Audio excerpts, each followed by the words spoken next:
Thank you. Hello, and welcome to Impulse, the podcast hosted by Impulse Group Miami. I am one of your hosts, Jamaal, the president of Impulse Group Miami. And I'm your co-host, Karloz, the VP. And I'm the guest. Malcolm.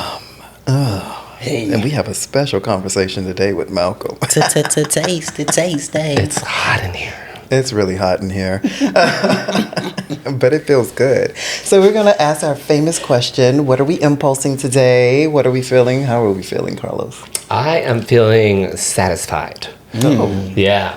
I had a good meal. So my impulse is digestion and a nap eventually. Yeah. You know when you like eat really good and you're like, oh, it's time to process. Yeah. Food I'm in postgasm. Okay, play on words. And I'm feeling restored. I like that. Yeah, my impulse is very restored. I'm in my restorative era. And you, Malcolm? Curious. I love that. You're welcome. Curious about what? Everything? Honestly, everything. I mean, it's a trifecta. It's either curiosity, creativity, or anything that's seasoned. And I mean either a person, place, or thing.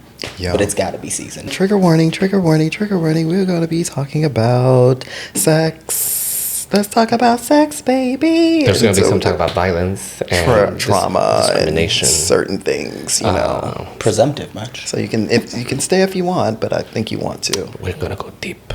Yeah, real deep. But Only why? 8 What's the topic inches. today, Jamaal? Sex work, because I'm a sexaholic.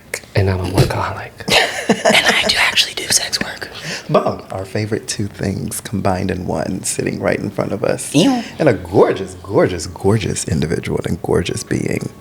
So, Malcolm, can you tell us a little bit about yourself? Like, first of all, how did you end up here? Just a little bit that you want the people to know. End up here on this couch? Mm-hmm. Well, it just so happens I know the president, and he is delightful. That's how I got this gig.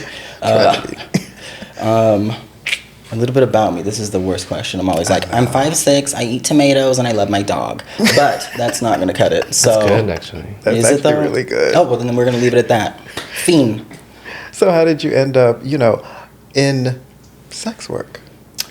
I started young, which sounds terrible, I know. But I have always been, like I said before, curious. I think that body exploration, movement, I think that's honestly where it started from. Mm-hmm. And then wanting to make other people feel as good as I did when I moved, but also because I can facilitate that. So I always come at sex work in a different way. That's interesting. I like that. I like that. I used to say, I can't have bad sex because I'm there. Dude, right? I'm not going to fake it. Like, it's 2025 and people are still fake coming. Stop it. Yeah, learn your own body. That part. And if you're not going to come, maybe don't fuck. Or just don't focus on coming. Just to explore and enjoy each other's company. That's funny. I came up with a phrase a couple of years ago from my mentor that,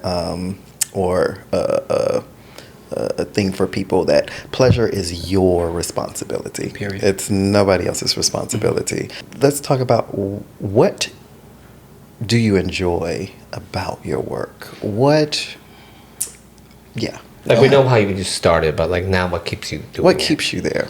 Honestly, keeping myself in check. It's been a journey. When I first started out, I was very young, very much so. I want the money, so I don't have any boundaries. I'm just gonna do whatever, whenever. That ended very quickly. I was like, this isn't for me, because I know that it can be different as long as you put out that difference. Mm-hmm. I demand. The only expectation is that we get to exist. Like, my check-ins are thorough. Like, we FaceTime, we chit-chat, we exchange photos, we vibe check. Because if my time is valuable, and yes, you're paying for it, but also I need to enjoy it as well. It's stupid to try and force a vibe, because nobody's going to end up fulfilled, and everyone should leave enlightened and satisfied. I love that.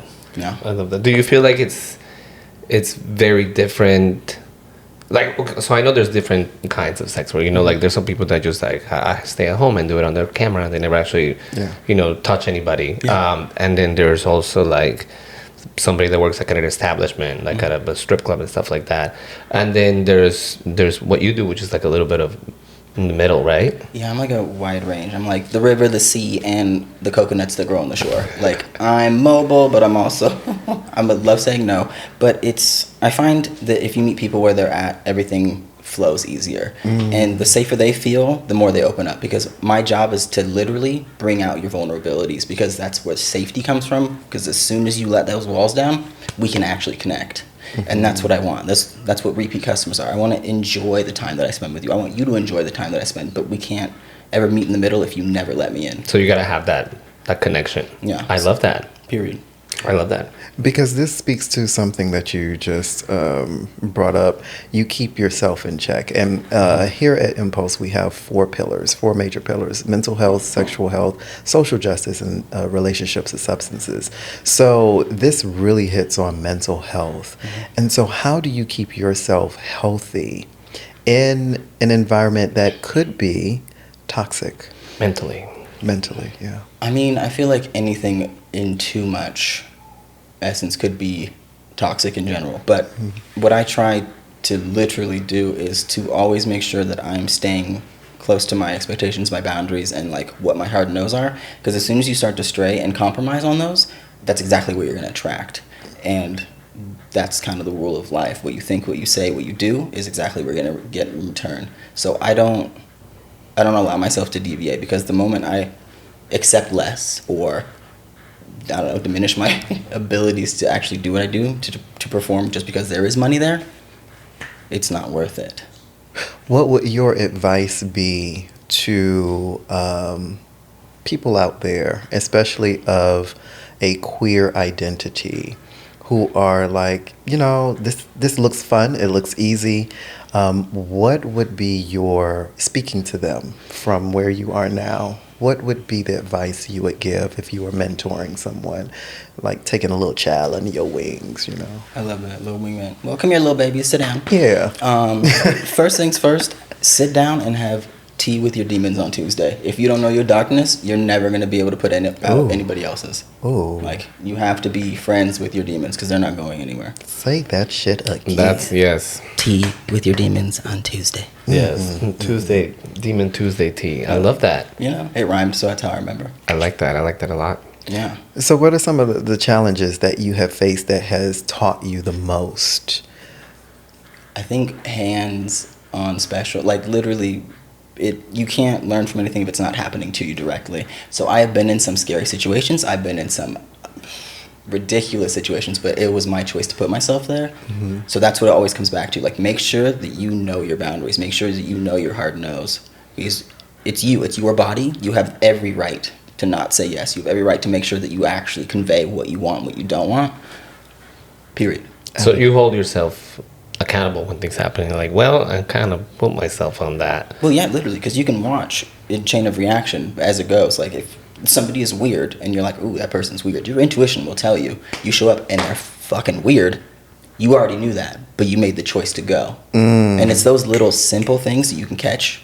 Your impulse. Impulse. You see what I'm doing there? I love that. I know what I'm doing sometimes. Do you do collaboration with others sometimes? Other escorts? Yeah.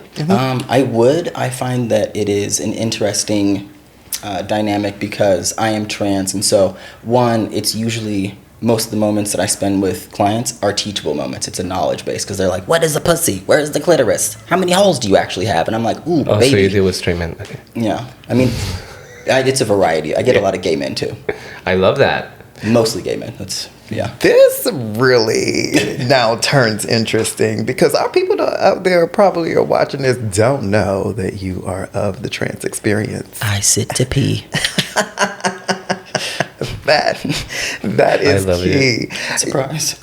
So being of the trans experience, especially a trans masculine experience, that is a unique perspective.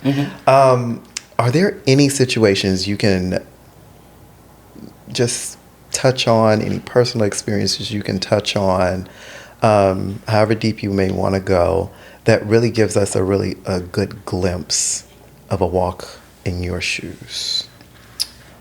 That was slightly confusing. Will you sum that up? A walk in your shoes, doing the work that you do. Walk Walk us through your day. Walk through Walk my us day. through. Walk us through. Well, first I wake up and I rip a fart. Well, okay, let's get to work. Well, you started it. Joel, you start the day. You set yourself up for this. Ideally, I get up and I have a regular life. I drink my everyday dose, which is delightful. I take the dogs out. I have breakfast, and then I check all the massive amounts of messages and DMs and inquiries. And then I kind of go through them to see who...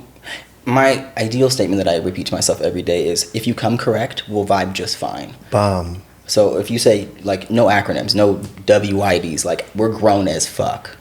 Speak like an adult. I don't need full-on sentences, but if you can't put together some words, I need your intention. I'm not going to play guessing games. Like, come correct, we'll vibe fine. I shouldn't have to ask you what you want. You hit me up. So that's a no. I won't even waste my time anymore. That's another thing. For the wingmen, for the little babies sitting around, if they don't meet you where you're at, where you need them to, you're going to be chasing them to get that money. People who have it will show you that they have it. Period. Like, don't ever guess that somebody will, because they're already going to show you if they do or don't. Lay So down if you some have doubt, scripture. that's a red flag. Lay down some scripture. But have you ever had any clients that, you know, they thought they wanted something and then it turns out they wanted something completely different once you get there? Yeah, literally. It is something when you arrive, and when they feel energy or they're new or they get nervous, sometimes people be like, I want to fuck. And I'm like, okay, but then I'll arrive and they're like, can we just talk and cuddle? You want to go do something instead? Like, people will change their mind when they realize who I am and, like, what I'm actually, like, you're so different. I'm like, yeah, we're still clothed and standing in your kitchen talking about what you do and who your dog is. Yeah. Like, I want to know who you are, because that makes me feel more safe and helps us connect better. That answers my question, the one that I almost got you wrapped around and confused about, of walking a day and give us a trans perspective. Because, you know, people have this idea, but when they meet you, it's a completely different reality. Yeah. Because it humanizes you, you know? Yeah, and I'm very real all the time, and you know this. You get me 100%. So if you go from being objectified to being like, hey, I'm a real person, let's talk, you know, let's connect. Well, yes and no, but because in the beginning I would allow myself to be objectified, but those messages now don't even allow. You filter them. Yeah, it's easy, delete, you know. And you think is that the same way for most escorts or people in the industry, or, you know, everybody's a little different? Like, some people are just like, yeah, you know, piss on my face, call it a day, let's go. I mean, everybody has boundaries. I mean, as long as they're, I don't know, discussed and talked through. I mean, everybody has their limits. That's what I always say, communication is key. Like, if I don't know, I won't be able to do or facilitate anything. So if you don't speak, I won't listen. So that's true. Yeah, and most people are page. trying to do something that's outside of their comfort zone. Yeah. So it's important to feel safe if you're going to be outside that comfort zone. Yeah. And how are you keeping yourself healthy in the body because I know you're giving of yourself, so you're giving out energy. How do you replenish that for you? Honestly, naps. Downtime. Come on, naps. Hey, I'm an adult, and sometimes Preach. I just want to take a daytime snoozer. Siesta. It's my favorite. But I mean, honestly, just taking into account, like, the money's not going anywhere. Clients are always going to be there. There's no rush. Someplace to go and nowhere to be. Like, there's no need to feel anxious about, oh, I got to take this and this. Just find your center. The quicker you get back to baseline, the easier it's going to be to navigate your day. Listen to yourself, pretty much. Yeah. Do you think that it's easier for you to get clients because of your privilege of being attractive? Or do you think that is something that... It's secondary. Yeah. Yes and no. I either get the intimidation factor, or I get legitimately people who just want to bother me because that's all they see is an attractive human being. But that kind of differentiates depending on who is going to objectify, because people who just want to fuck me because I am hot to them is a whole nother vibe. You know, like we talked about at the bar. Like, you see somebody, you're like, he's fucking fine, I'm gonna take him home. That's exactly the kind of energy that usually escorts get. Like, come here now, I'm ready to fuck. And I'm like, oh, that's so cute, what's your name, what school did you go to, do you like potato chips? Yeah. Like, That's cool. Yeah. Wow. So you go deeper. Oh, I'm so do you annoying. feel like that because you approach things this way, you have like a more emotional connection, and then you don't have to get as many clients, you have more repeats kind of deal? Yes and no. I do like frequent flyers because the rosters they do have are phenomenal. So like it is nice to have those genuine connections that I can rely on, but it's not a constant. So it's lovely to be like once a month here, once a month there, and then yeah, I mean it just kind of overflows. So you travel a lot? Yes and no. I'm somewhat lazy and I love my dog, and I'm like siesta. You can either come here or not happening. I love that. That's so funny. It's true. You gotta take care of your body. Yeah, you know. Do you feel like you get like sex work is more stigmatized now or less stigmatized because it becomes so like broad, you know? Do you get like crap like you dirty hoe, you know, or like how can I teach me your ways? How can I make some money? You know? I get a lot of those DMs. You do escorting? Teach me. You look so like da da da. I'm like, yes, but my appearance doesn't mean that I'm good at what I do. And so it's always a weird conversation with people who do hit me up about that. But it's neither here nor there. I think that's an odd question. It's always going to be stigmatized because sex is so taboo for everyone. I mean, it's kind of all about perspective because what I like could be stigmatized. What I like to do could be taboo to somebody. Yeah. Although honestly, in this world, day and age, being with a trans person is taboo. Right. So I'm automatically on that scale. Black, trans, confusing, deceitful, but precious. So it's a whole nother ballgame, but it's everything that I do is stigmatized. I get the most ridiculous junk mail. Because in the queer community, we've always had like a, you know, sex work has been a huge part of our community always because for some of us, you know, it's not easy to like get a job by regular means because of the way you look or the way you act. You know, you know, I guess I can't work at the bank because I can sound like a bee. Hey. You're tatted from head to toe on their face. Yeah, like, I'm sorry, I fart rainbows, you know, so they're not going to have me at the bank. but some people want some of this rainbow on them, you know, so do you feel like because we're in the queer community, it's more acceptable, or is it more like you feel more like you're pushed, I'm more of a outsider kind of deal? Oh, that's cute. Inside outsider. That's nasty. Penetration is what that sounded like.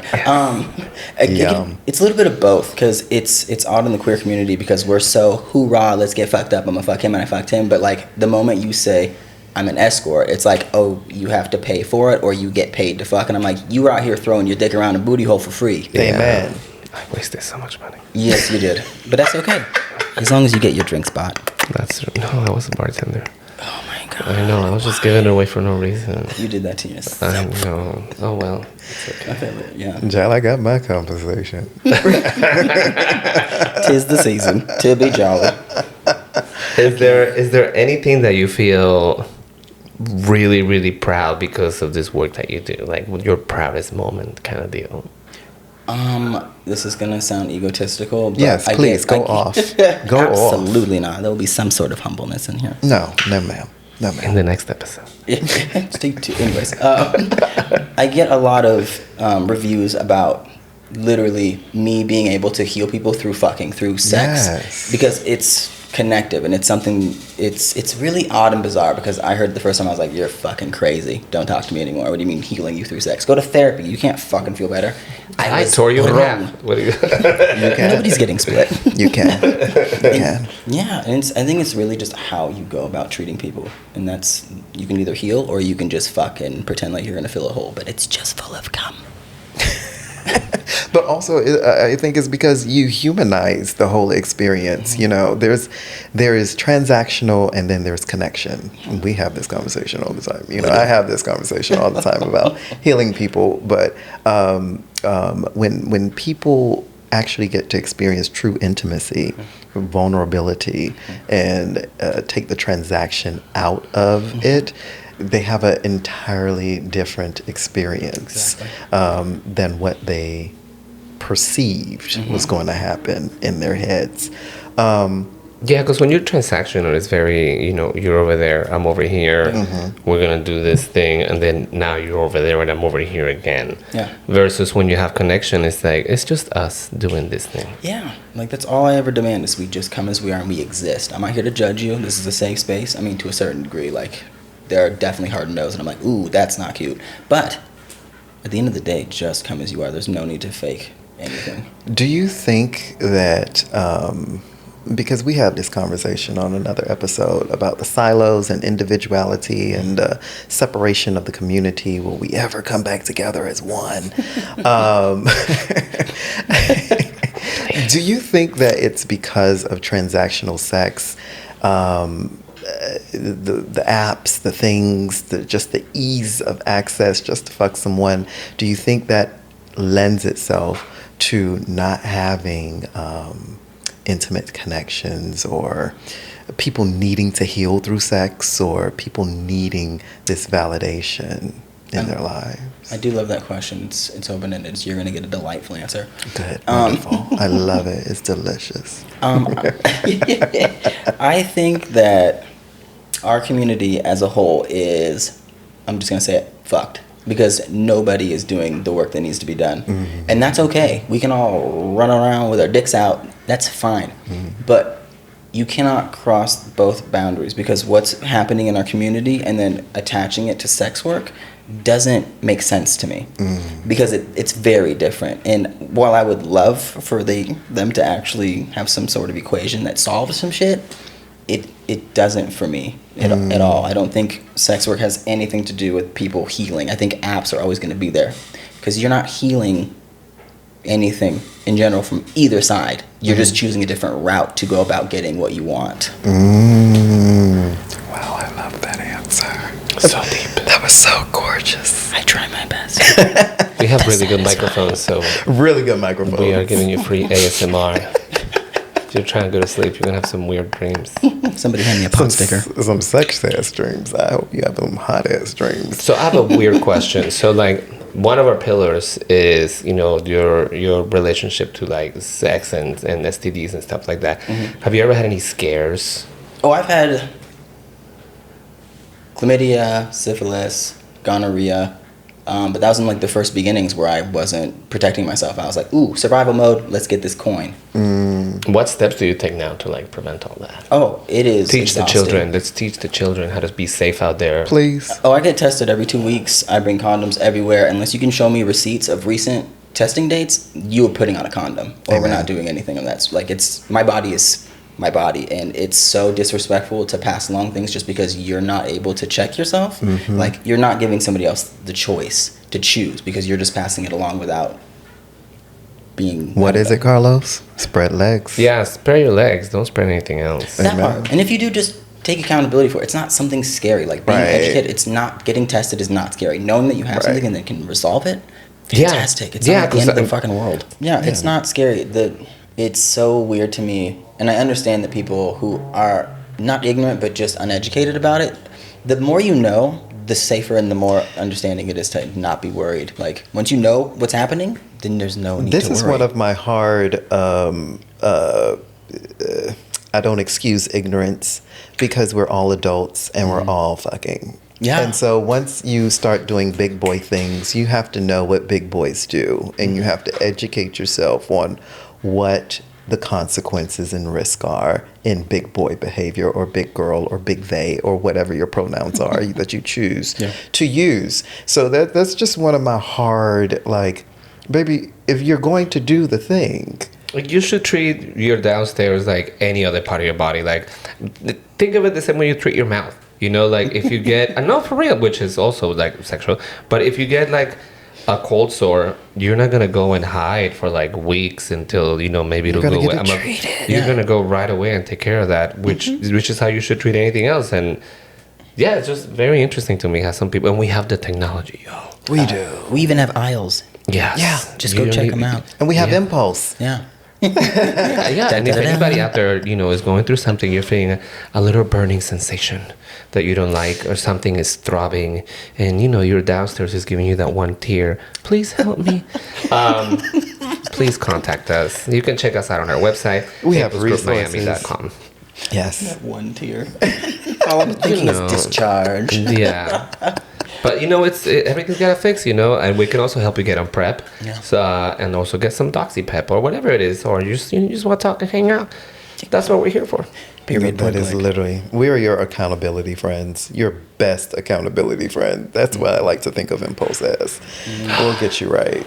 It's facts. time. Ladies and gentlemen, it's time. For It's what? time. Du-du-du-du. It's our local homo moment. Homo moment. Homo moment. Yes, it's Am our homo moment. Am I gay? Can I be gay today? You can be whatever you want every time you wake up in the morning. Whatever every you day's a new choose to day. be. Homo it is. So our local homo moment is where we talk about local queer things happening.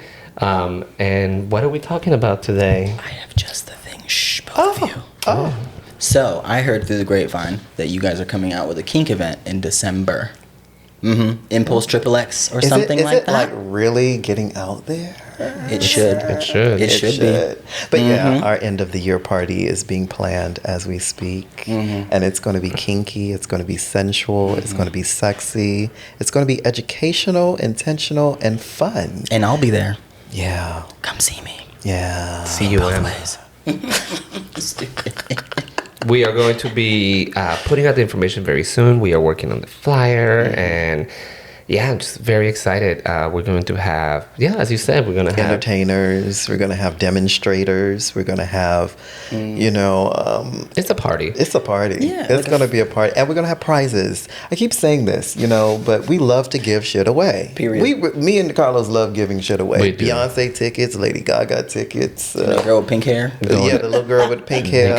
Nicki Minaj. tickets, She's we going love- to go call us. Oh, and we gave out some airline vouchers too, didn't we? Yeah, we'll take you on a trip, baby. Yeah. I want to go on a trip. We'll definitely take you gotta on a come to trip. one of our events. Okay.